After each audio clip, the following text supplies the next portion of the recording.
save 10 minutes at the end for a round of questions that are going to be recorded, and then we're going to be sticking around for like another 30 minutes or so for some less formal chit chat, which is not going to be recorded. So if you have some real controversial questions, you can save them all the way to the very end. Right. So I think that's about everything that needs to be said at this stage. Maybe Chava wants to say something. Yeah. I just want to say that we have to thank the enthusiastic support of Dave and Johannes and Vlad, who were behind the scenes of getting the seminars going. And Dave is going to be co-hosting today. And they're going to help out with everything in the coming weeks and months and maybe years, who knows? So, hey. Yes, indeed. Thanks to the new generation. I guess we can talk more about how to expand the team in the future, but maybe that's a discussion that we can save for the end as well, as to how to progress. But let me pass it on to Dave, who's going to be introducing the speaker today. Thanks, Gergo. Thanks, Chaba. Yeah, I'm very, very happy to be able to resurrect this talk. I really enjoyed the previous series. And it's great to have Ying Jin here from Stanford. She's a fourth-year PhD student at the Department of Statistics and seems to have worked on all sorts of stuff, not just reinforcement learning, so multiple hypothesis testing, causal inference, specifically sensitivity testing, and general data-driven decision-making. But today she's here to talk to us about policy learning without overlap. So I'll just hand it over to her to get started. Sure. Thank you, David, for the introduction. Let me make it full screen. Can you see the full screen? Well, it looks fairly full. Yeah. Yes. Perfect. Okay. Great. Thank you. So I would like to thank the organizers again for having me here. And today I'm going to talk about my recent work on policy learning without overlap with a pessimism principle. So this is joint work with Zhimei Ren, who is a postdoc at UChicago Stats and an incoming assistant professor at Wharton Stats, and Jordan Yang from Yale Stats and Jaran Wang from Northwestern. So as we see, personalized treatment rules is being applied to a lot of domains. So in precision medicine, for example, given the patient's characteristics, it can find the best treatment rule because the promise is that different people may react to treatment differently. So based on their characteristics, to choose the treatment rule might improve the overall outcome of the population. On the second hand, on these online platforms like Amazon, personalized recommendation system chooses what product to recommend to a user based on their digital information, also to try to maximize the overall welfare of the whole users. So here, because I have a dog, it is pushing a lot of dog products to me, which is a great choice. So in this work, we consider policy learning. A policy is like a mapping from user characteristics to an action. In a lot of cases, learning a policy is done by online experiments, but in a lot of cases, it can be costly or even unethical. And at the same time, there are large amounts of offline data. So for example, if someone else runs an adaptive experiment for a treatment, you can take their data and try to learn your policy. Or from recommendation system, we may have locked data. So these are data collected a priori, but the question here is whether we can effectively learn an optimal policy from this offline data to use the great opportunity they provide. So in this work, we will only focus on the contextual bandit model. Let's say we have a user's characteristics X from a feature space. An action is from a finite set of actions that you can take on the users on the user. And after taking the user, you get a reward. And following the convention in this literature, we assume that Y is bounded from zero to 1. So in this case, we can model it as like y equals to mu of x and a. Mu is a fixed but unknown mean function, and x is the characteristics, a is the action that we take. So we have this mean response plus an independent mean zero noise. So that's the model for contextual bandit that people are familiar with. So we will consider offline data collection mechanism, which includes a lot of examples like data from bandit algorithms or from adaptive experiments or fixed logging policy. So we will assume that there is an agent that conducts this collection mechanism that you have no control over. And this agent can act adaptively. So here is our assumption on how it works. At time t equals 1, here comes a user x1, and the agent will decide in some way to take some action a1 and get a reward.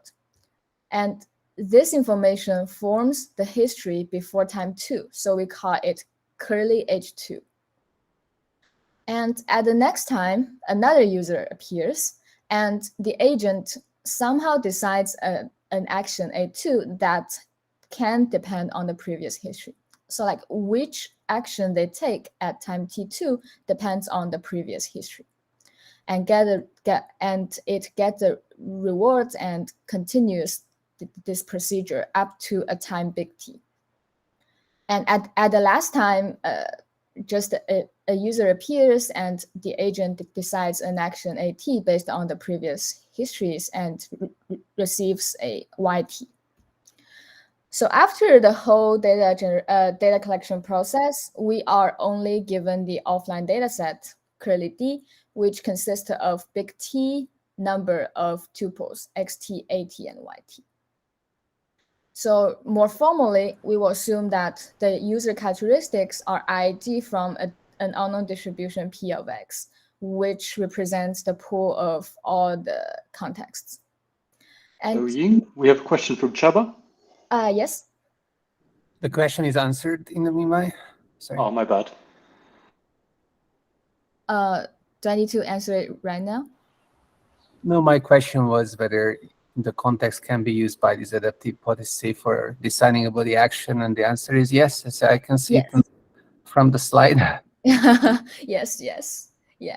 Thank you for the clarification question. Yes. So here we assume that the action is randomly taken, but the probability of taking action depends on both the current user and the history. And the probability is summarized into this behavior policy function, or sometimes we call it propensity function, ET of x and a given HT. So it means that once you see the history up to time t, like all the user action and outcome before time small t, you can choose this function and choose the probability of taking a specific action at this value of context. And after taking the action AT for the context XT, we get a reward YT, which is mu of XT and AT plus an independent mean zero noise. So here, just for simplicity, we assume that epsilon T are ID noise, but you can relax it to like conditionally mean zero without changing our results. So we also need to assume that this behavior policy function is known to us. So we don't have control over like how it is specified by the agent, but we do know this behavior policy after the data has been collected.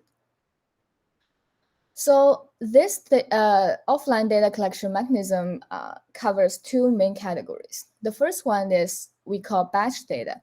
In that case, the behavior policy is fixed in the sense that for each time t and any history, the propensity of taking action A at X is always given by a fixed function E of X and A.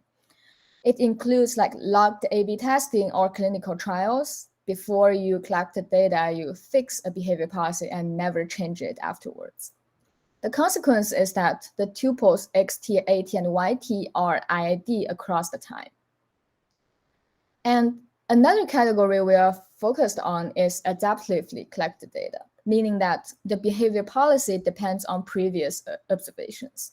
So the second category is more general and includes the first category, but later on the theory will be a little bit different. So adaptively collected data is more studied very recently. They include adaptive experiments like in a clinical trial. If you have multiple stages, maybe your treatment rule in the second stage will depend on what you observe in the first stage. Or if operation system using some bandit algorithms. So in this case, technically speaking, because the actions can be chosen adaptively, the observations are mutually dependent across time. And secondly, in many cases, like the bandit algorithm, because the agent can change the policy depending on the previous observations, they might think that some actions are not worthwhile to take. So this belief can be wrong, but they can still make this belief which we have no control over. So the consequence is that ET of X and A given HT can diminish to 0 for certain actions. Maybe these are actions that agents think is not that good.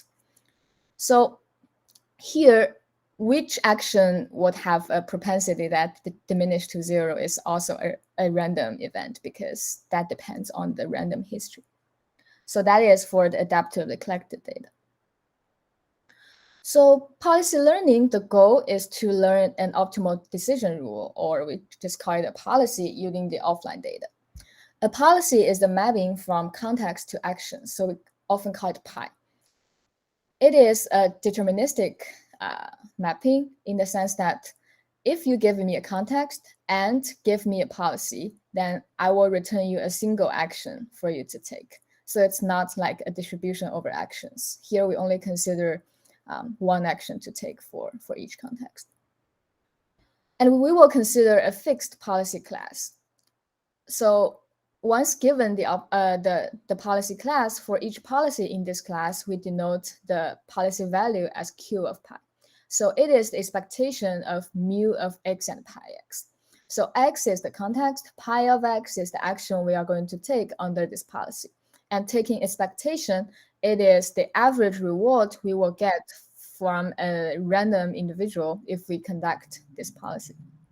And the optimal policy in this policy class is the policy that maximizes the policy value Q of pi. So our goal is to learn an optimal policy pi hat that depends on the offline data with small suboptimality. In the literature of like welfare maximization in causal inference and economics, people also call it regret. But here I'm using suboptimality to be more consistent with the offline RL literature. So the loss is a function of pi hat, of course. It is the distance between the true value of this learned policy to the optimal one. So here, there are a few points to make. We are considering a fixed policy class, like the decision trees or linear rules or more complex ones. I think one reason for doing that is for interpretability, because if you are a doctor, like a treatment rule that is returned by a decision tree is easier to explain to your patients. And second, we are not going to model the mean function mu of x and a within a class. So I think in a lot of contextual bandit algorithms like linear bandit, we will assume a well-specified mean function model. But here in a lot of critical applications, there can be concerns about model mystification. But in our approach, we are not going to model it. Instead, we will fix the policy class to control the statistical complexity. So Ying, I have a question here. Are you assuming that pi hat also belongs to the policy class? Or yes. I see. Okay. So it's like the optimal one is relative to the policy class we are considering. Yes, but I guess my question is like, are you also requiring pi hat to be within the class, or can yes. Can it be also improper? For example. No. It should be in the policy class as well. I see. Okay. Yeah. Got it.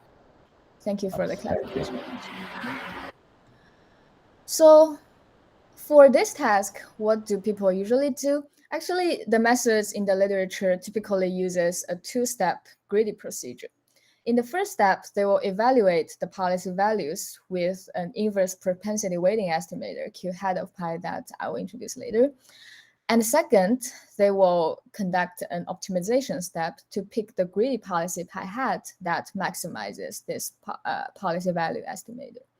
So this is broadly consistent with the empirical risk minimization approach. Like if the Q hat of pi is a good estimator for Q pi, then we have confidence that pi hat should be good as well.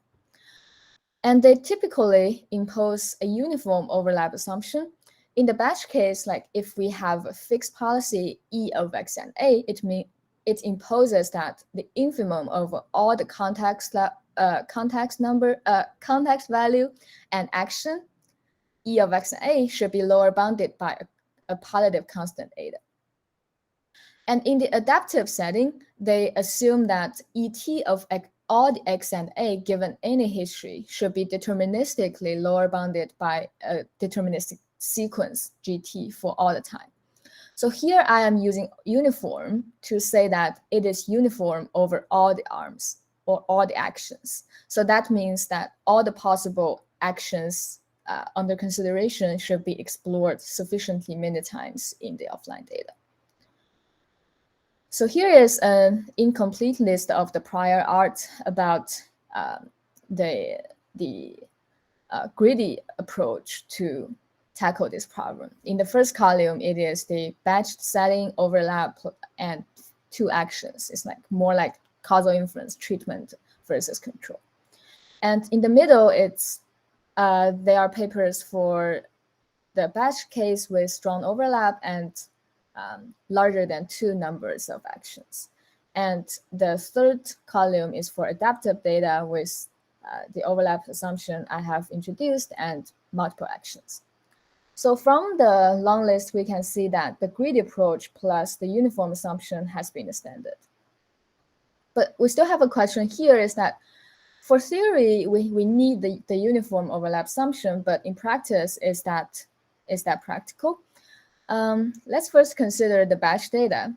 In the batch data, when you fix the policy beforehand, there can be imbalanced budget or some actions are particularly costly to take. So you just cannot take all the actions equally good. This does not seem to be a big problem for the assumption to hold, because mathematically, if your context space is compact and your propensity is positive, then there is always a constant eta that can satisfy this assumption. But the problem here is that this constant will enter the suboptimality bound.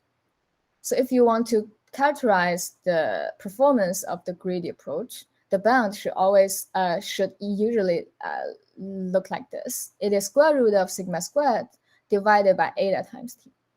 So here, if your exploration, so sigma squared is the noise level.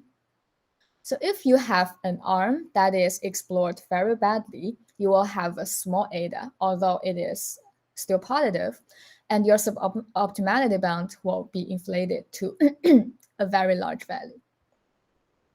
And if we are using adaptively collected data, there can be more problems. So because the agent has the freedom to gradually tune the policy, there might be eventually discarded arms in the sense that some arms will be explored very scarcely in the long term. And existing results imposes this polynomial decay assumption, but in the same paper, they also pointed out that it can be violated if we use a standard Thompson sampling.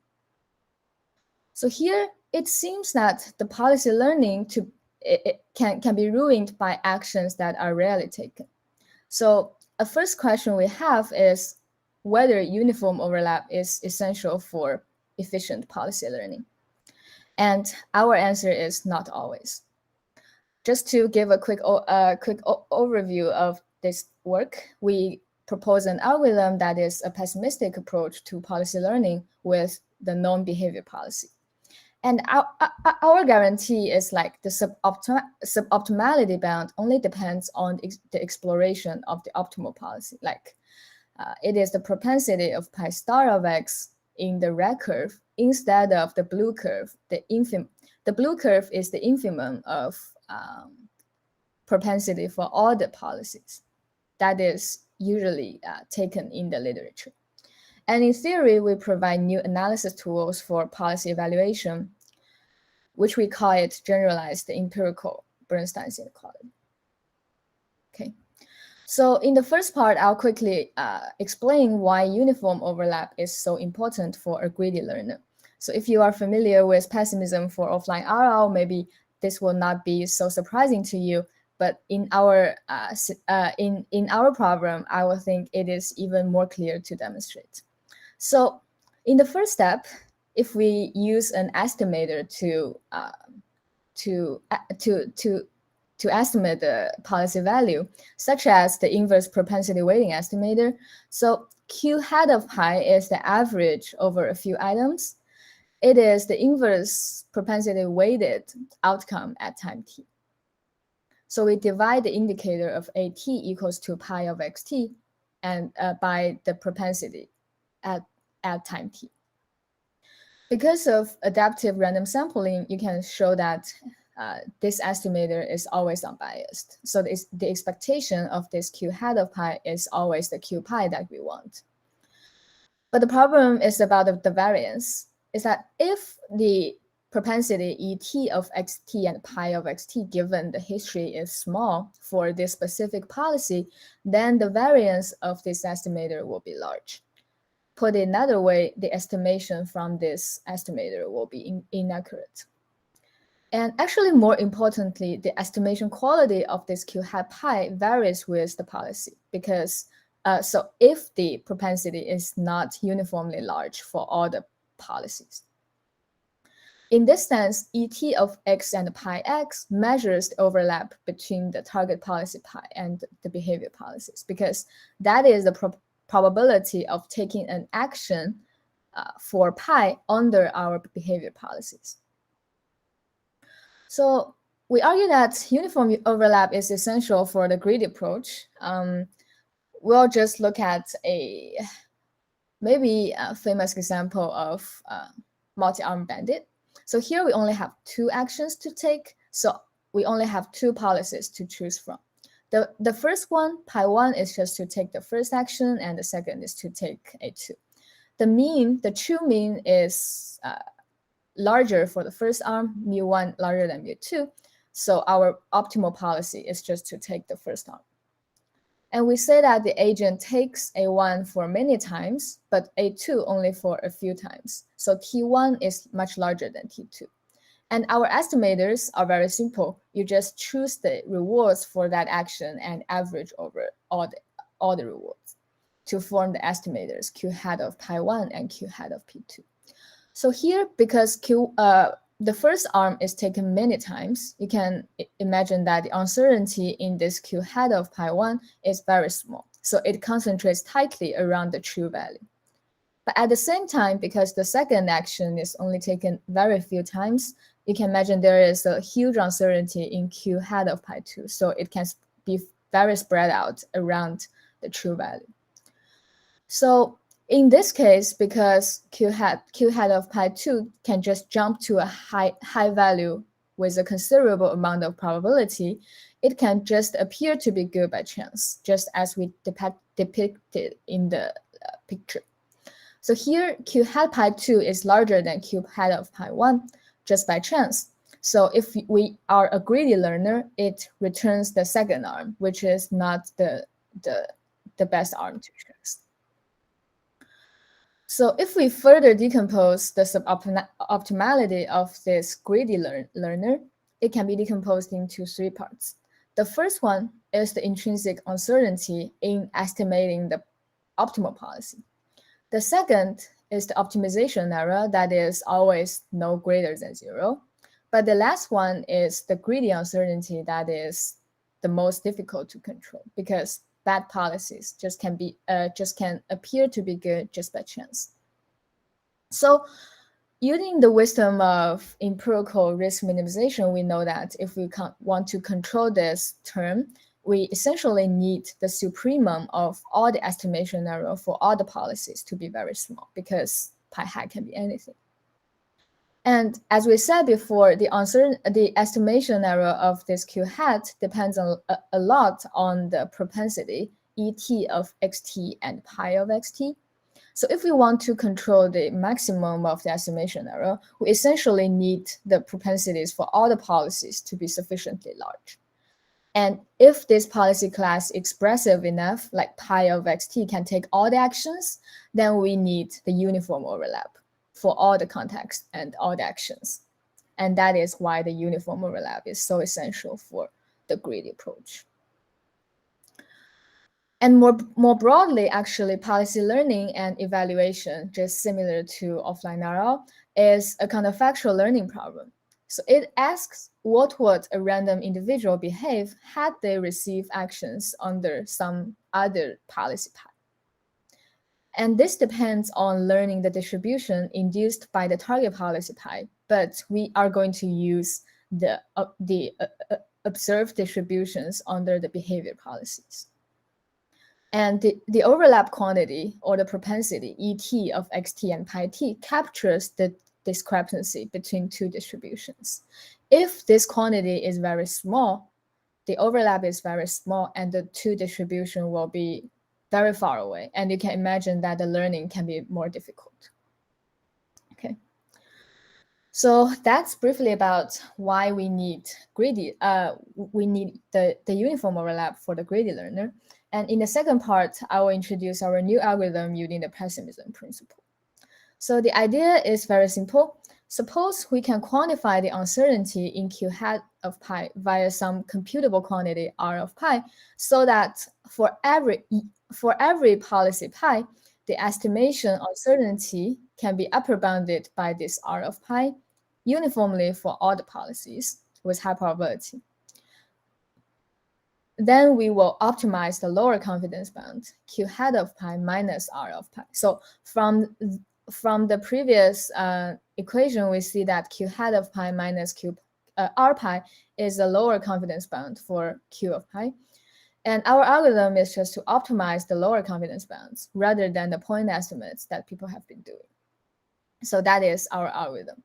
So here we do not discuss the computation issue, so we will mainly focus on the theory part. Just a quick illustration. Here, the black dash line is the true policy value, and we get a noisy estimator for a spectrum of policies, like the curve. The blue curve is our estimator. Let's say we can construct uniformly valid confidence bound for the policy value by R of pi. And we will plot this lower confidence bound, Q hat minus R of pi, and choose the highest one as our estimator. In these cases, at a high level, we want there to be a good balance between high estimated value and a low uncertainty. So if you look at the left-hand side, we have high estimated value, but also high uncertainty. So in this case, we will not choose these policies. On the right-hand side, we somehow have low estimated value and high uncertainty. We also do not choose that. But in cases where we have good or high estimated value and low uncertainty, so that the two quantities balance this, well, we will choose it.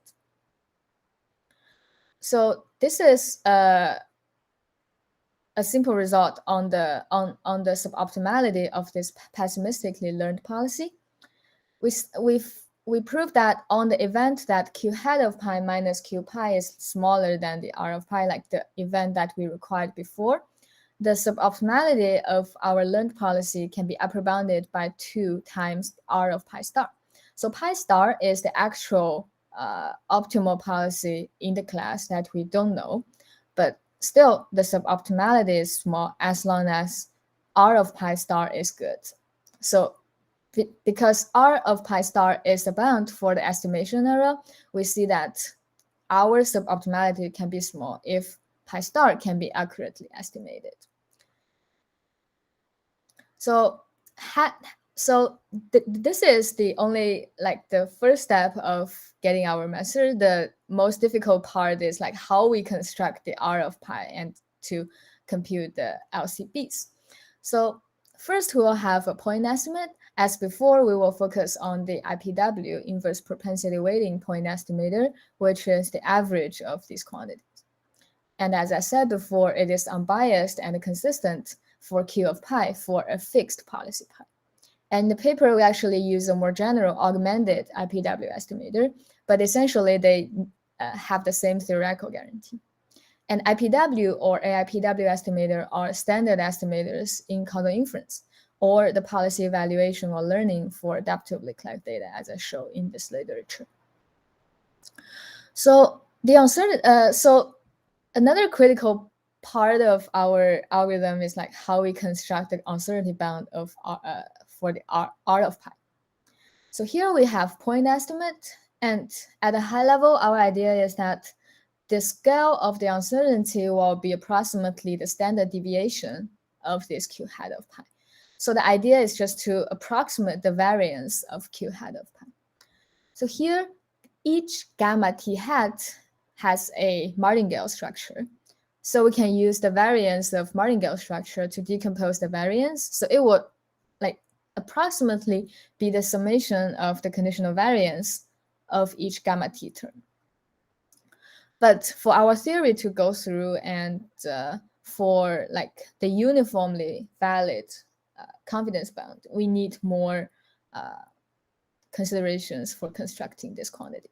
So more specifically, we do it as follows.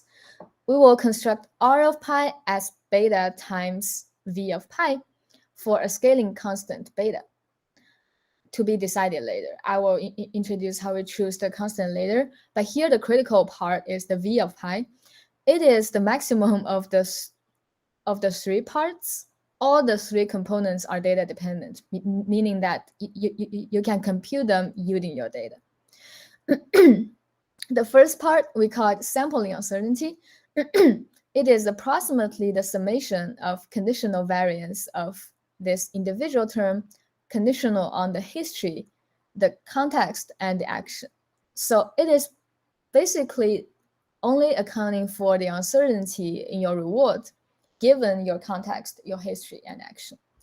The second term, we call it population uncertainty. It is approximately the summation of the variance conditional on the history and the context. So it also accounts for the action, the uncertainty in the action, besides the uncertainty in the reward.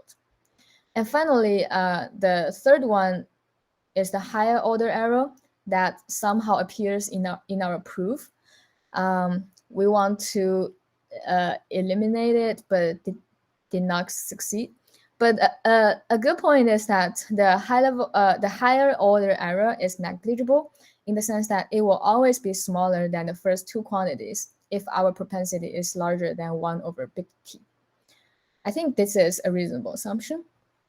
So here, from the expression of these three data-dependent components, we see that R of pi will be small if all our if the propensity score or the behavior policy ET of x and t, xt and pi of xt is large. That is, the overlap of the behavior policy for pi is large. So from the definition of our estimated variance, this fact is even more clear. So I think here is a great point to discuss the pessimism principle. So I said the audience of this seminar should be familiar with the pessimism principle because it has appeared earlier in the offline RL, including one paper I wrote before. So in this work, there are two ways to do this. The first one is like CATE based or mean function or Q function based. Like we will assume that there is a mean function mu of x and a, and we get an estimator mu hat of x and a, and somehow we can quantify the estimator mu hat by some gamma hat. Then for every x, we will take the action that maximizes this lower confidence bound for the mean function. But here we always assume a well-specified model. There are also policy value-based works that, such as this work by Xie et al. But here we also need to assume well-specified function approximation for the Q functions. So the pessimism principle was also studied in finite X, linear X, and general function approximations, as the papers I list here. But the point is that in all of their works, they need some function approximation for the mean regression function of both X and A. And in this sense, our work is a design-based version of implementing the pessimism principle, that we do not use modeling assumptions on how Y depend on X and A, but we use the knowledge of the sampling probability to construct unbiased estimators. And also we tackle the adaptive setting, while somehow the offline RL works often consider IID data. Actually, in the previous paper of pessimism, we also consider adaptively collect data for linear setting, but somehow other works focus more on the fixed behavior policy. And I will say contextual bandit is much more simple than offline RL because we only have a very short planning horizon. And arguably in offline RL, we need to tackle more about the dynamic nature of the problem. But I will still say this problem is statistically hard because we work with continuous and general X in a non-parametric way. The way we tackle the non-parametric problem is by sample mean. So because we have the sampling knowledge, we can do inverse propensity weighting to get a good estimator, which has error square root of 1 over the effective sample size. But if you want to take another approach, like you want to directly estimate mu of X and A, it might be statistically more challenging because you need like smoothness or other assumptions for a better estimation guarantee, and usually it will come with slower convergence rates. And actually, similar ideas like pessimism also appear in regularized ERM even earlier. In that case, because they are doing ERM, they have an estimator L hat of the loss of some function f. And then they will estimate the uncertainty in this L hat of f by another quantity V hat of f, and minimize this penalized loss function, which is exactly the same as what we are doing. And their theoretical guarantee also depends on this event that is very similar to what we are asking for, and they rely on empirical Bernstein's inequality to construct this V hat of f. So the main difference is that this literature only works for bounded loss and IID data, so there is no distribution shift as we tackle here. And to deal with our problem, we provide a generalized empirical Bernstein's inequality for unbounded and adaptive weights. And in the next part, I will introduce the generalized empirical Bernstein's inequality and the theoretical results we have in this work. So can I ask a real quick clarification question? Because I'm not sure if I caught what your eventual algorithm is. So you just build an estimator of the value function, and then you just find the best policy within the class? Yes, yes. Oh, yeah, right. Okay. Yeah. Yes, sorry. I guess so like that was like a while ago when you introduced it. Yeah. Okay. Thank you for the question. Yes. Yeah, I guess this is just to remind myself as well. Yeah, I think it's a good point to remind the audience about our algorithm. It's very simple. We have that inverse propensity weighting estimator Q hat, and somehow we estimate its uncertainty by this R pi quantity. And let's say we have infinite amount of computational resource, then we can compute the pi that maximizes Q hat minus R. And I guess like whether or not this can be implemented efficiently is sort of a different question. That's a question in our mind, but we can probably save that discussion for later. Yeah. Yes. I don't want to interrupt you that much. Thanks. And in this slide is our construction of R of pi. Okay. So in the third part, I will introduce the generalized empirical Bernstein's inequality so that we know that our construction of R of pi is valid. And this Bernstein's inequality will approximately look as follows. Uniformly over all the pi, it is bounded by the complexity measure of this policy class times the quantity V of pi that we have just introduced. So we first have a result for batch data. We have something that we ask for, beta times V of pi, and the beta should be chosen as square root of some Natarajan dimension and some other terms.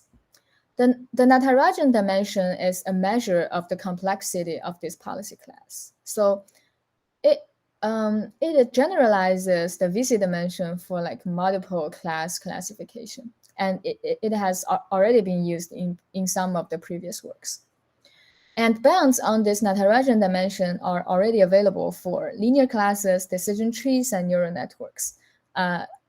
The second and the third examples are in a small paper of mine. So here we see that it is something like a self-normalization type inequality. And I would say the self-normalized type inequality is very important in the study of contextual bandits, and linear and reinforcement learning. And here we add another one of self-normalization type inequality for inverse propensity weighting estimators. So continuing with the previous general result, we also have that the suboptimality of our learned policy is upper bounded by 2 beta times V of pi star. So V is still the function we defined before, but here it only applies to the optimal policy. So here actually these results holds without any overlap assumption other than that we need the propensity for the optimal policy to be positive. And more specifically, the uniform concentration result, the first point, does not need any lower bound on E of x and pi x. So if E of x and pi x is 0 for some sample, we will set V of pi to be infinity because there is no way to compute IPW estimator. But if E of x and pi x are always positive, then it does not need any lower bound, any constant lower bound on that. And this result is fully data dependent.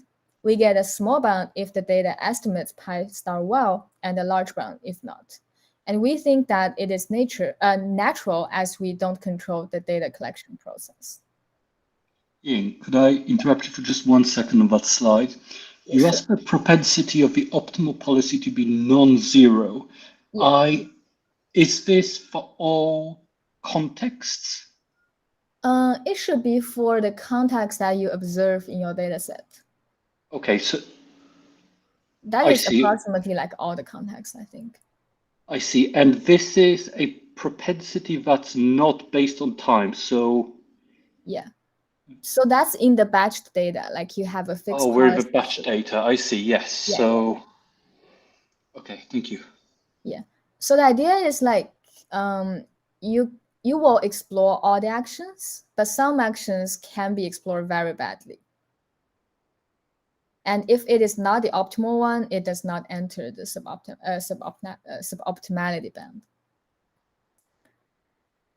So that's basically the general results. And to provide more interpretation of the result, we consider the case that there is a constant C star that is positive, such that E of x and pi star of x is larger than this constant for all the contexts. And we choose the beta as we described before. And in this case, we get this optimality bound. It is the square root of Natarajan dimension divided by C star times T. So this result is like more clear to read because we see that the upper bound only depends on how well the optimal policy is explored. So basically, this is approximately like the probability of exploring the action under pi star. And here we allow the non-optimal arms to be explored arbitrarily badly, and they do not enter the error bound because the C star only depends on the optimal policy pi star. So if you compare it to the existing upper bound, which is 1 over the square root of eta times t, and eta is the infimum of all the policies, then we see that our constant C star can be much larger than this eta in a lot of cases. And we also obtain a similar learning rate, 1 over square root of t, with much weaker conditions. We can also show that this is the best effort given the offline data, and in the paper we have a matching minimax lower bound. So that's basically for the batch data setting, like we have a fixed policy. And in the second part, I will consider the adaptively collected data. So I think this part is much more challenging to tackle because we have dependence across the time because of the adaptivity, and also because the agent can change their policy over time, there will be diminishing overlap over time for some actions. And recall that in previous works, they impose that the propensity for all the actions should be lower bounded by a polynomial sequence. And more specifically, they actually need this polynomial sequence to establish the concentration of Q hat of pi, and further to get the suboptimality bound that they need. So our question here can be more specific in the sense that we can ask, if the uniform overlap does not hold, first, can we still characterize the concentration of this estimator? Like it is more of a policy evaluation problem. And the second, can we still efficiently learn an optimal policy? So before presenting our results, I will additionally have an assumption, which is uniform sense, but it is very, very weak in the sense that we require the log of the infimum of this propensity to be lower bounded by minus log t to the power of some alpha for some alpha larger than 0. So if it holds for alpha equals 2, that means that the minimum exploration for any action is larger than t to the power of minus log t. And I would say it is essentially no constraint because if it is that small, you will not get any sample in your data set.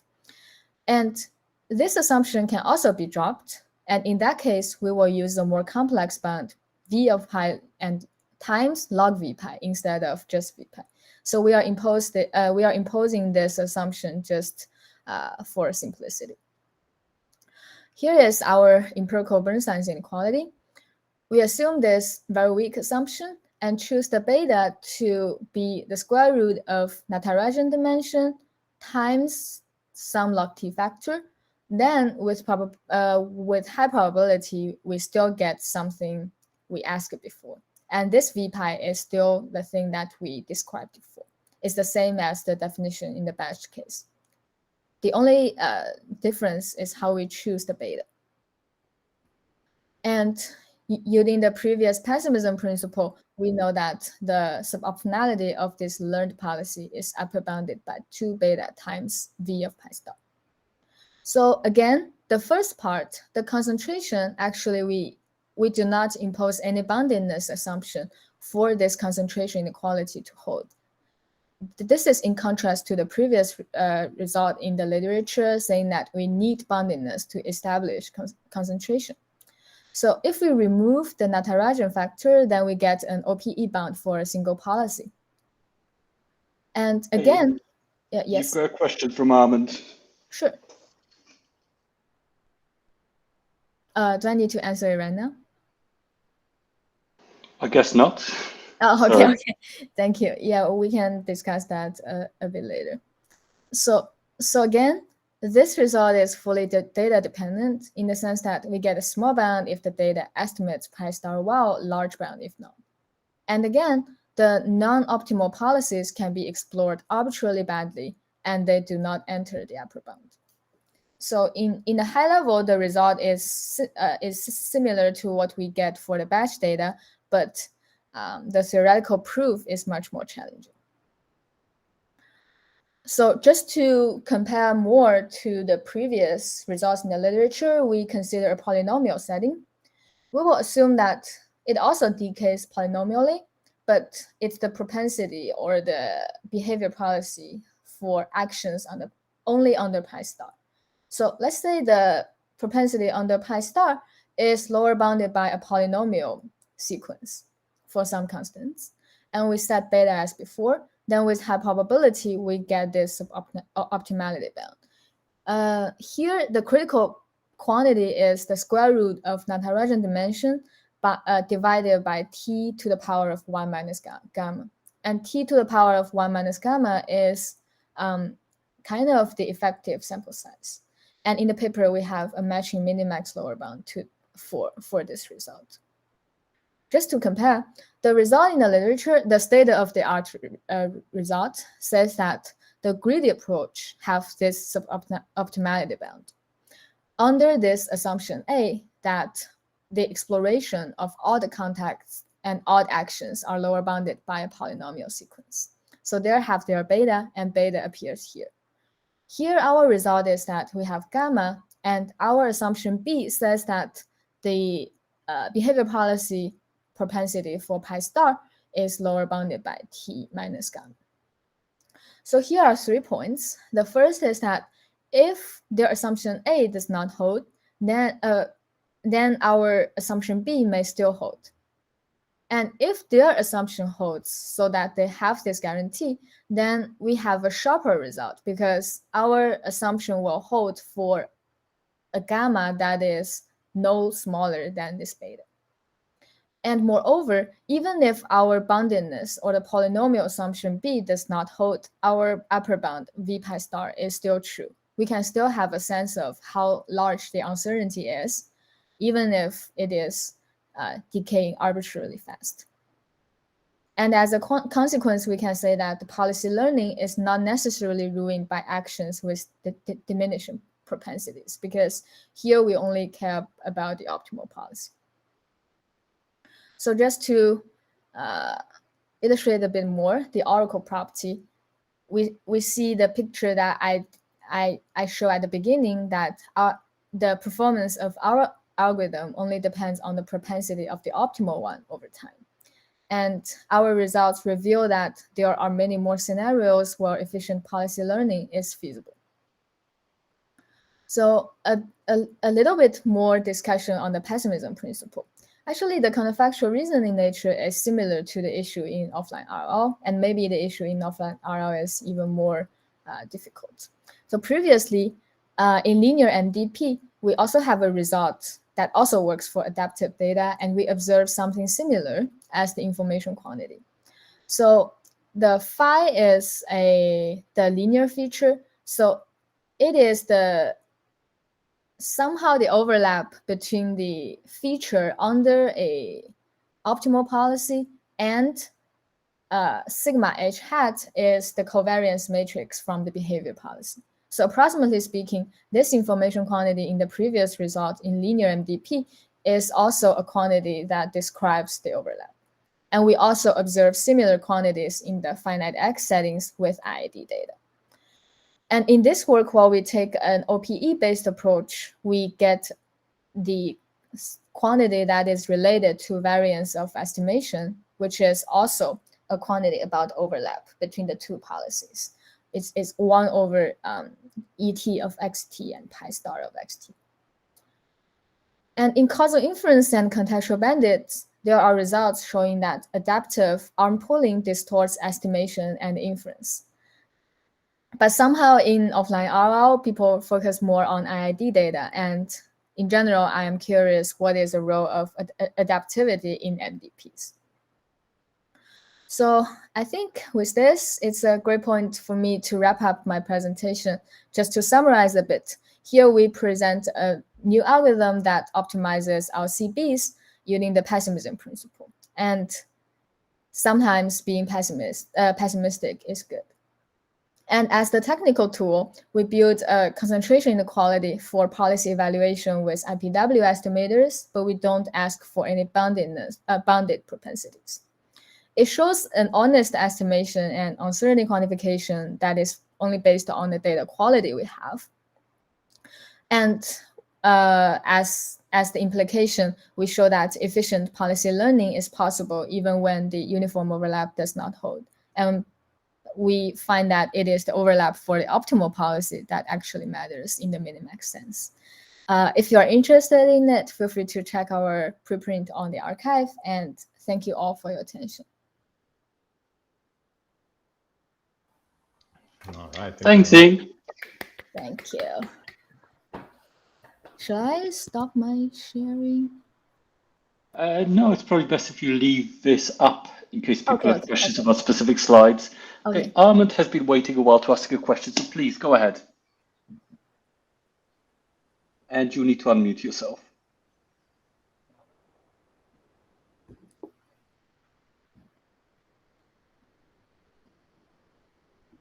Okay, can you hear me now? Yes. All right, can you go to slide, I believe it was slide 28. 28, okay. Here? No, the one before that, perhaps. This one? No, the one where you had a statement at the bottom with almost sure.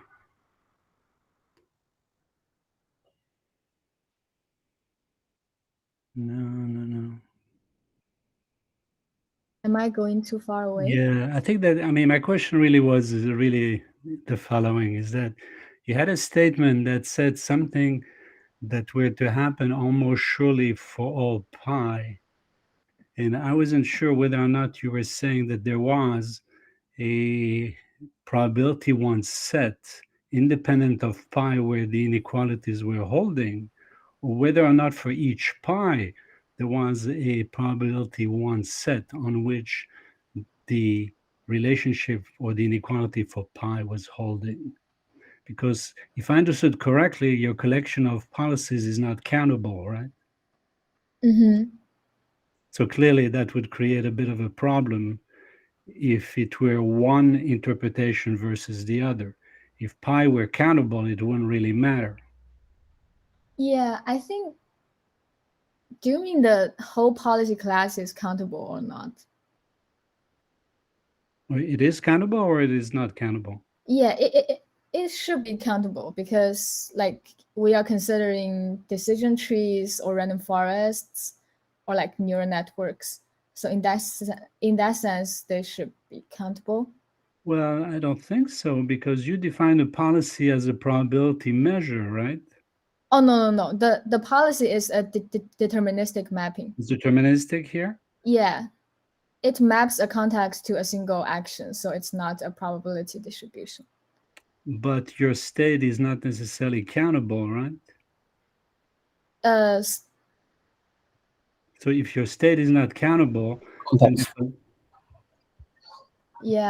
yeah, but still, like our concentration tool is more using the Natarajan dimension, like something similar to VC dimension. So somehow it's still fine. Ying, do you know where this slide was? This I'm not sure. Actually, I'm not sure. Case. Is that this slide? No. I didn't realize that you have multiple slides that eventually show up as one slide, right? Because you build on them, probably. Right. If you go further.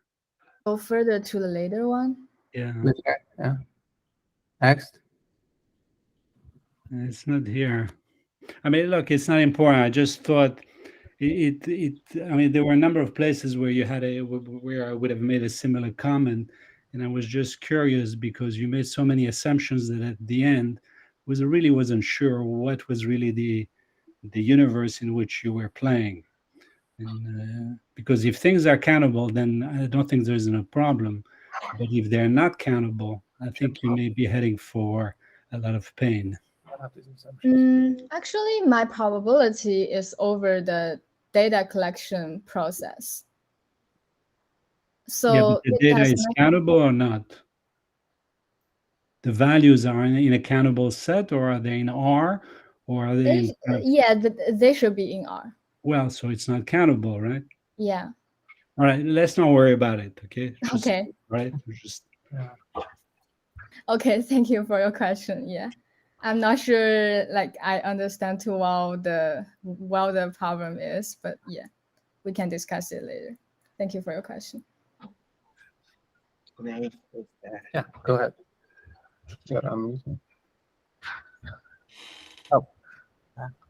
Oh, go. Yeah, so based on this theorem, like in these two theorems, can you replace pi star with some epsilon suboptimal policy, and then epsilon should show up in the regret bound? For sure. Yes. And the reason I'm asking this is because if your data is collected by a low regret algorithm, can you then say that like the regret of that algorithm will show up in the so if that algorithm is low regret, then this then the estimated policy with this algorithm is also going to be good. I'm not super familiar with the implication of no regret, but I agree with the first part of your saying that we can replace this optimality bound in the pi star with any other policy and plus a term about that policy. Yeah. Okay. Yeah. Thank you for the question.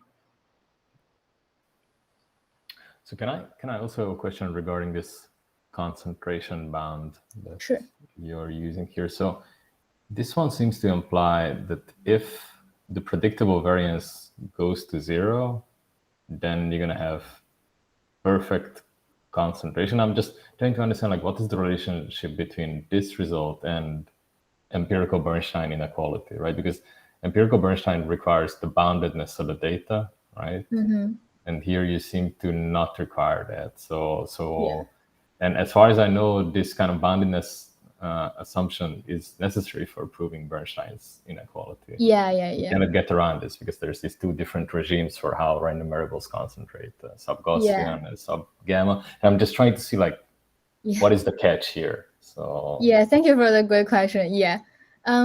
That's actually a very interesting point. Like, we still need some boundedness, but our boundedness is on the YT. So as conventionally, we still need a bounded YT, but our inverse propensity weighting can be very large because the propensity is very small. So the propensities can be effectively unbounded. Yes. So that's like a very heavy-tailed random variable. Yes. So in that case, our variance bound will also be very large, and the concentration still holds. So I think that might have something to do with our proof technique, because we use some symmetrization that also symmetrizes the propensity score and the inverse propensity weighting part. So is it the third factor? Because your definition of V involved like 3 different factors. Can we actually go to that slide? Right, that's what I was going to suggest. When you define V pi, right? Oh, yeah, sure. It's the maximum among the predictable variance given the action. Yeah, Right. So I suppose sort of this last higher order error term is what you're paying in the unbounded case.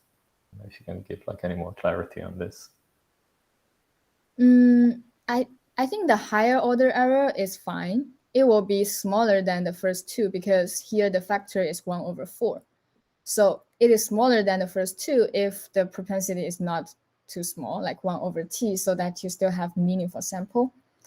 And the first two parts are like the conditional variance that remains in the YT given history and XT and AT. And second one is a conditional variance given the history and XT. So it also accounts for the uncertainty in the AT. So that's how we quantify the uncertainty. Right. So then I'm sort of suspecting that the boundedness assumption is hidden somewhere in here, right? That you're implicitly making a condition here that the propensities are lower bounded by 1/t.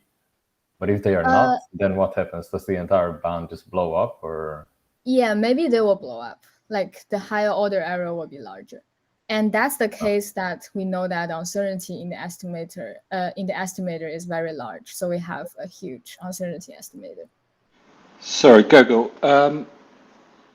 On here, if she's symmetrized, then there's no problems. So once you symmetrize something, you get a really nice bound on the moment generating function, and you're able to use the self-normalized stuff with, I think, next to no assumptions. Yeah, So can you like, tell me more about this symmetrization? Oh yeah, sure. I think the proof is kind of complicated, but I have a few slides for that. Yay. So basically, we want to show this self-normalized thing. Right. And we can decompose into two terms. The second one is somehow easier to control, and we will focus on the first term. So what's gamma hat? Yeah, and that is our symmetrization. So this is the case for the batched data. So like everything is IID, and we will conditional on XT to symmetrize AT and YT. And based on the independent copies, we have this like symmetric quantity. Wait, so does this mean that you assume that in the data collection you had independent copies? So the context arrives and you take actions twice? Yes. Oh, that So, helps. Yeah. That's so good. we have ID context, and we can condition on the context to symmetrize the action and the outcome.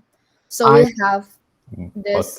But I think that this is probably only happening in the analysis and not in the algorithm construction. Is that Yes. That's only in the analysis. Right. Oh, really? Okay, so how do we relate this to the actual data that we collected? So in that case, because of the symmetrization, we can condition on all the data and only use the Rademacher random variables. That's after you're So done with that. that's similar to the Rademacher technique in like ERM, but we need to additionally symmetrize the inverse propensity here. So there is a lot of things going on.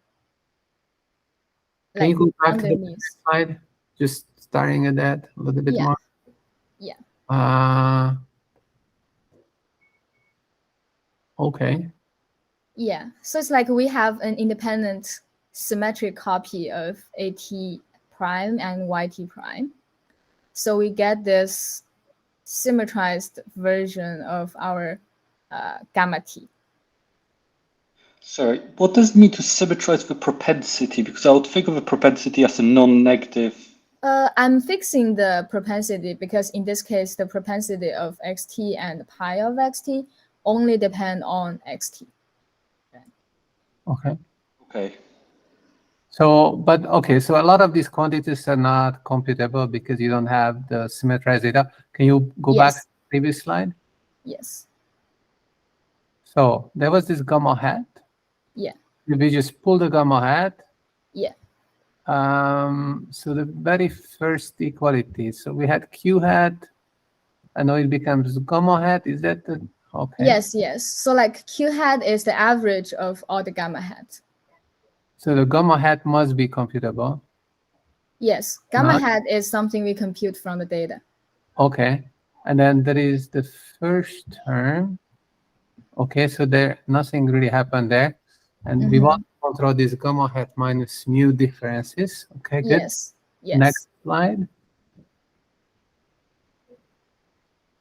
And no, something happens with gamma hat prime. Yeah, gamma hat prime is the symmetrized version of gamma hat. Sure.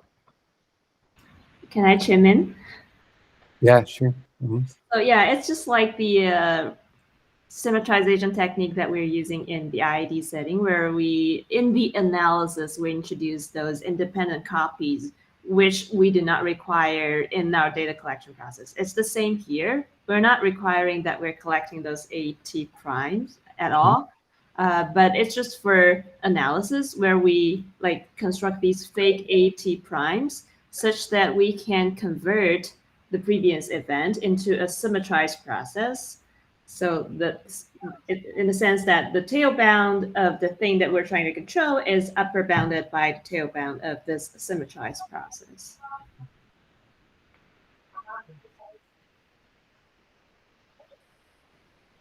Okay.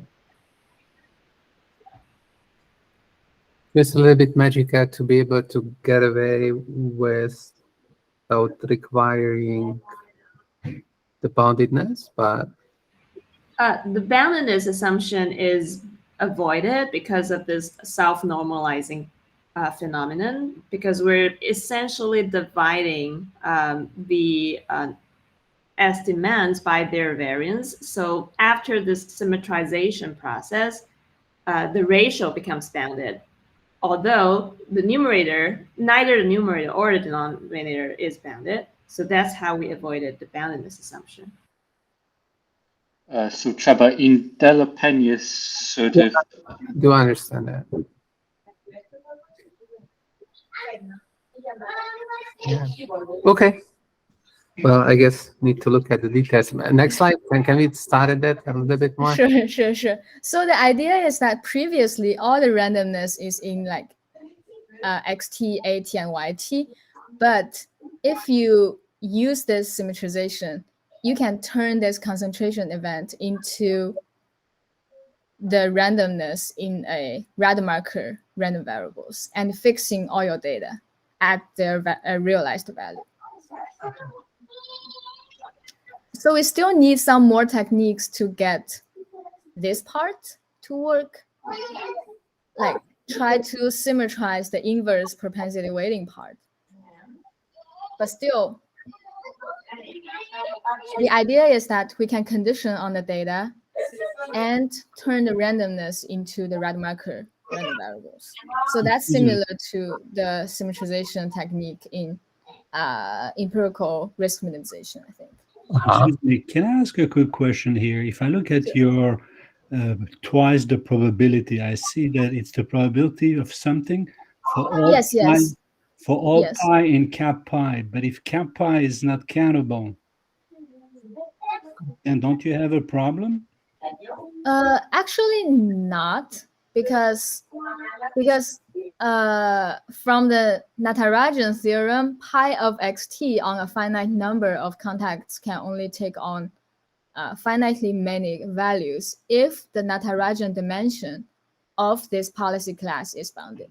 So here we are only considering a policy class whose Natarajan dimension is bounded. So the complexity of this policy class is somehow controlled. Otherwise, it will be statistically impossible to learn anything.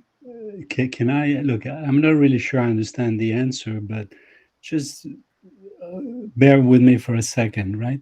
I have an event that depends on pi. You're taking the intersection of that event over a non-countable family. How do you know that this still is an event? What's your measures? I think it is because the complexity measure of this policy class is controlled, like the complexity that is relevant to the problem we care about. So here, pi only arises in which action it assigns to each xt. So the whole event depends on pi only through all the pi of xt. So you can think of like, if I have x1 up to x big T, the policy matters to me only through pi of x1 up to pi of x big T. So even if you have infinitely many policies, what matters is only the actions that it assigns to all the contexts we have. So in that sense, the complexity of this policy class is fine, as long as the actions they assign to my contexts are not too much. Does that make sense? Not for me, but again, I'm not familiar with the area. I'm just looking at this, and as a probabilist, it clearly find it jarring because pi may not be countable, and therefore I guess the effective number of events is actually finite because how do you see there are a lot of redundant events, as Ying explained. because of this Rademacher dimension bound. Can I ask a clarification question? Maybe it's gonna help. So there is this P epsilon. Yes. And there is also soup over the X and A prime and Y prime. So my interpretation of this was that this P of epsilon is only over the randomness of the epsilon. Yes. And then it's conditional based on the data. And then you soup away the data. That's the supremum for. Yes. Is that correct? Yes, definitely. So then the events that we are talking about here, that just about the finitely many random variables, the epsilons. So it's a finite event space. So there we are going to be totally fine with this infinitely many policies. Yes. So there is no problem there. But can I counter as follows? All right. So I agree that you have epsilon up to epsilon t, which basically is where your randomness lies, right? That's what you're saying. Yeah, that's what we were saying. Right. But don't you have an uncountable number of conditions? Even though epsilon 1 up to epsilon t is a finite number of random variables? Right, sure. You can consider the image set of pi of x, which is actually like a countable set of things. So if you look at all of those pi's, it can be uncountable, but the image set of pi of x is countable. So, and if like it's essentially you're taking the intersection over all pi of x instead of all of those pi's, so we're gonna be fine. Okay, that is like you take the intersection of uncountably many copies of the whole set.